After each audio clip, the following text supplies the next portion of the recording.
Well, new revelation about the recently released phone records from Trump lawyer Rudy Giuliani may have just blown another hole in the Democrats' impeachment report. Doubts are emerging about the accuracy of the report's allegation that Giuliani communicated with someone in the Office of Budget and Management, which oversaw the Ukraine aid freeze. And now the Wall Street Journal says the phone number that Democrats attributed to the OMB is likely not associated with the office, maybe just a generic number at the White House. Here is the White House impeachment report, the House impeachment report, and what they call, on those calls. Quote, in mid-afternoon, someone using a telephone number associated with the Office of Management and Budget called Mr. Giuliani, and the call lasted nearly 13 minutes. Mr. Giuliani called the OMB number and the White House Situation Room several more times that evening, but each time connected for only a few seconds or not at all. And joining us now to weigh in on this revelation, Harvard Law Professor Emeritus and Newsmax contributor Alan Dershowitz. Also with us this evening, former Milwaukee County Sheriff David Clarke. So we got the police officer and we got the defense attorney here to talk about this issue, guys. The White House says no one from the OMB talked with Giuliani, but the New York Times is reporting that the OMB number cited in the Democrats' report was actually just the general switchboard number, Professor Dershowitz. If this were a regular criminal case in a regular court, would this be grounds for dismissal right here? Well, it certainly wouldn't be admissible evidence. And also, every civil libertarian should be concerned when they get phone records from lawyers without vetting to see whether there might be lawyer-client communications involved. Apparently, no notification to the person whose phone is being turned over, the material being turned over. You'd think that civil libertarians would be up in arms about some of these intrusions, as even when Michael Cohen's office was raided and they took privileged material. But the ACLU and other civil libertarians care more about getting Trump than they care at all about preserving civil liberties for all Americans. Sheriff Clarke, if one of your deputies brought this type of investigation to you, what would you say to them?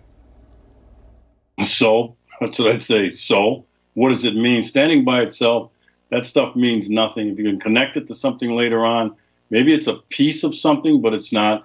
But Nadler and Schiff, they don't care about that. What they care about, as Attorney Dershowitz said, they care about getting Trump. And they'll do anything. They'll take you down rabbit holes. Every time you turn around and firing blanks, they throw up something else when the last thing fizzled, just to try to keep the drama going. But in and of itself, records of these phone calls mean absolutely nothing.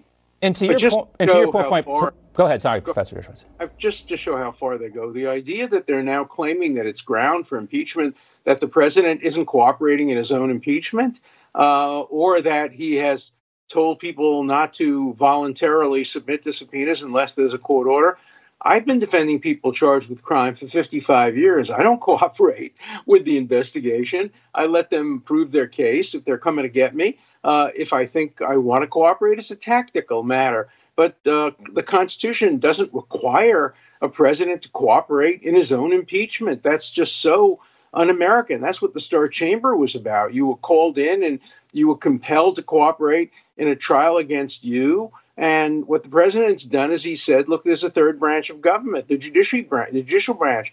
And if you want me to, or my people in the executive to respond to subpoenas, go get a court order. But we're not going to comply with partisan court orders by Congress. We didn't do it historically. That doesn't have to be done. Well, if there's one silver lining to this, it's forced me to pick up my Constitution and read it a lot this week. The separation of powers, the Fourth, the Fifth, the Sixth Amendment. Everybody should do that, guys. Let's switch gears and talk about former New York City Mayor Michael Bloomberg here. Bloomberg is one of the latest to throw his hat in the ring. And during one of his first TV interviews since joining the race, he was questioned about his recent reversal on the controversial stop and frisk policy he implemented as mayor of New York a few years ago. Take a look. We don't question your belief that you made a mistake. I think the question is the timing that you realize you made the mistake. Well, nobody asked me about it until I started running for president. Okay. So come on. In looking back, made a mistake. I'm sorry. I apologize. Let's go fight the NRA and find other ways to stop the murders and incarceration. Those are things that I'm committed to do. So, Sheriff Clarke, Mayor Bloomberg used this in the diminished crime rate in New York City to help him gain political favor when he was mayor, but now he's turning his back on this situation. Do you find anything he said there to be genuine? Fred Astaire would be proud of him the way he danced around that question. Look, Michael Bloomberg became mayor of New York, continued the policy of stop, question, and frisk, and it led to historic lows in terms of crime and violence.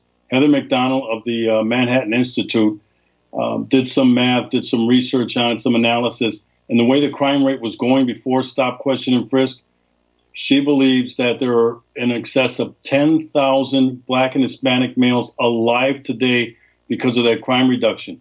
As a matter of fact, Bloomberg's on record as saying at the time he was mayor that stop, question, and frisk led to those historic declines. When a court came in, I think it was a state court, and stopped the practice, Bloomberg filed an appeal on the practice. But now that he's running for president, it's politically expedient for him to say, oh, I made a mistake. Oh, and looking back. Yeah. He thinks, and that's the arrogance of him, he thinks that he has enough money to buy back his past. It's not going to work. I wanted to get Professor Dershowitz the last 45 seconds here on his take on this.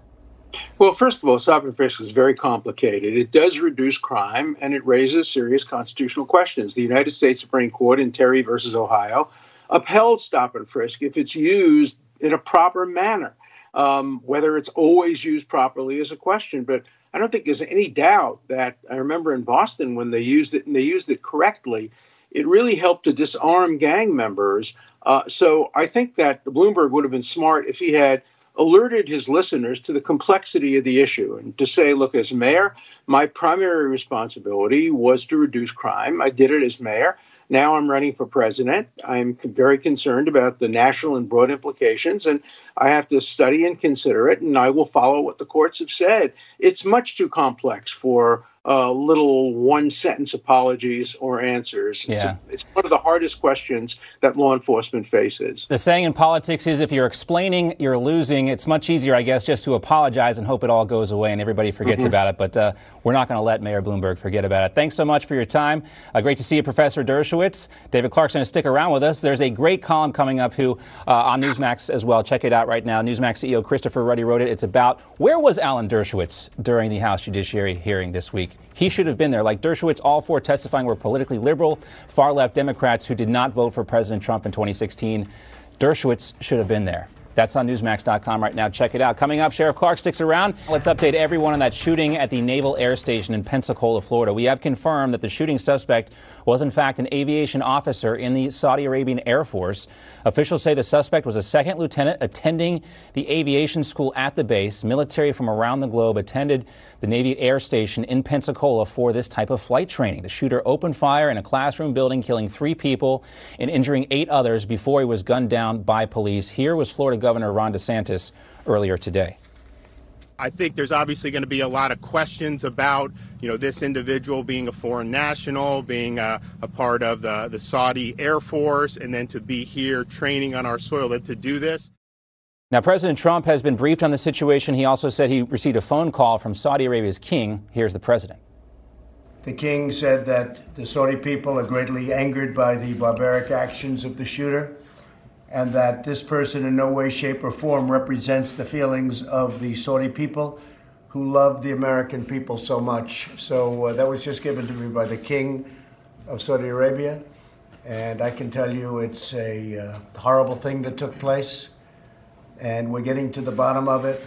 Well, let's welcome back former Milwaukee County Sheriff David Clarke. Also with us tonight, investigative journalist and author Michelle Malkin. She's the host of Michelle Malkin Investigates, which airs every weekend here on Newsmax TV. And Michelle, I know you have expressed concerns about the U.S. training these foreign nationals on our soil. When you first heard about this shooting, what was your reaction? Well, of course, all of the reporting that I've done over the years just confirms that we need far more than just, quote unquote, extreme vetting of these Saudi foreign pilot trainees that are coming into the country, John. What we need is a shutoff. We need an immigration moratorium, and it should start with the Saudi visa pipeline. And in fact, it should be an across-the-board moratorium. I have been raising red flags in particular about the Saudi government's scholarship programs, especially targeting STEM students from Saudi Arabia, aviation students, and pilot trainees. We know, of course, that all 19 of the hijackers from 9/11 came through the front door, and many of them were able to exploit both the F1 and M1 visa programs. Thousands of these pilot trainees continue to pour into our country. Even as recently as 2018, hundreds of them obtaining M1 visas alone. We don't know whether they're here for good or for evil and nefarious purposes, and there really is no sane national security reason why we should be doing this. So what do? We follow the money to find the truth. And what I found and reported on my Twitter feed this afternoon is that there was a program that was agreed to between the U.S. and Saudi governments in 2012, $30 billion that the Saudis expended to purchase F-15s. And in return, we are training their pilots and aviation engineers on our military bases, including Pensacola's Naval Air Station. And this is a result of this. I was very happy to hear Governor DeSantis say that the Saudi Arabians better step up and make it right, or make it as right as they can with these families and the victims here. It's one of the reasons why DeSantis has like a 60 or 70% approval rating in the state right now. He doesn't take this kind of crap sitting down. Sheriff, this was the second shooting on a military base this week. What's going on with the security at these facilities? Well, first of all, it's too bad that 3 people had to die before this guy was blown away.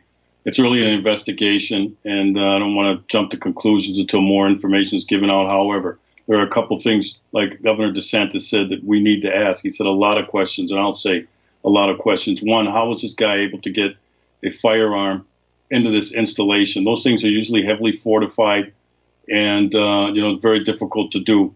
The thing that Michelle talked about, and I agree, these policies are going to have to be reviewed, looked at. But, we're kind of like, what do you do in the Middle East? The Saudis, it's pretty obvious. They're not good guys, but we have very few allies in the Middle East. That's a foreign policy question that the State Department and the president have to answer. But at the same time, look at some of the things that happened. There's no doubt in my mind, John. There's no doubt in my mind that when this investigation is concluded, they will look back, and that's what they're going to have to do, and find out this guy was emanating warning signs, just like Nidal Hassan at Fort Hood. Same thing, warning signs that were ignored. The ball was dropped. I don't know if there's any comparison or any connection with what went on in Pearl Harbor. That's one of the things that they'll have to look at.